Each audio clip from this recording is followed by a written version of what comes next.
The question is, what stands in most people's way of achieving their dreams? So it sounds simple, we can achieve dreams and there's a million books on it, but what do you think is actually the block for many people? I've written a book called Quit Your Day Job and Lead the Life of Your Dreams, based on my own experience and that of others. One of my favorite stories, I was on Joyce Brothers television show years ago with a couple of other people, and one of them was a man who was then in his 80s and just had received his law degree from the University of Chicago. And he told her that he was standing in line for registration 4 years earlier, and one of the young people in line behind him said, "Sir, are you sure you're in the right line?" And he said, and I turned around and I said, "What line should I be in?" And I thought, that is America. That's the essence of America. You are in whatever line you want to be in this country. And he fearlessly walked up and stood in the line and got his law degree at the age of 86 or whatever he was. And to me, what stands in people's way is fear, and their friends inflicted on them.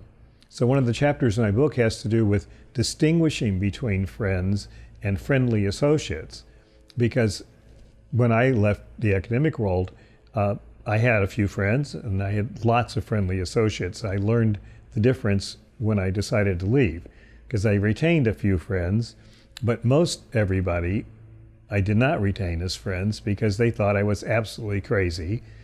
They either thought that in a kind of benign way, or they just thought or they just were extremely angry that I was leaving a tenured position.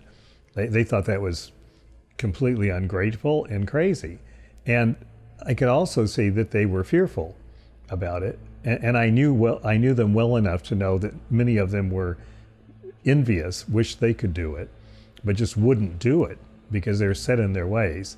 And that's one of the reasons I didn't like tenure, because once you had tenure, you didn't have to publish anymore, you didn't have to do anything anymore. And of course, if you're truly motivated, that's not going to stop you.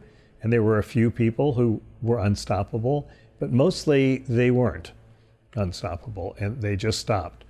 And to me, that was a crime, because I didn't understand anything other than the merit system as, something that should rule an academy of ideas, So I think what makes people afraid is the fear of being out on the street.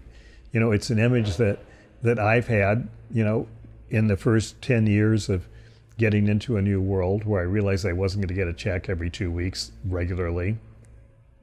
You have that image if you were raised by Depression era parents. And you also have the other image of the wolves at the door. I remember that one because I found a quick way around it. Go to the door, open the door, and if you don't see any wolves at the door, then there are no wolves at the door. But it is an image that pops into your mind in the middle of the night, as does the homeless image and many other things. But if you're afraid of images, then you shouldn't be in the world of images. I mean, that's what I do, is I create images and develop images and turn them into movies. So how can I let, images that are in my brain control my actions? You have to learn to overcome that. And so I think people have to clearly understand themselves and decide on who to listen to. If you truly are a friend and you love somebody, you encourage them to fulfill their dreams. And I always did that to my students. I always felt like, you have a dream and you're afraid of accomplishing it. What if your dream is the most important dream that ever came along in the human race and you don't do anything about it? It was your dream and you do nothing about it. To me, that's a sacrilege. You had the dream for a reason. It's in your mind for a reason. Either God put it there or it was born in your mind from some other source. Why aren't you going to do something about it? Well, because I'm afraid that my father and mother would be really upset. And I go, so this is a hypothetical fear about something that hasn't happened yet, right? Yes. Then why not just do it and deal with the possibility that may never happen at all? And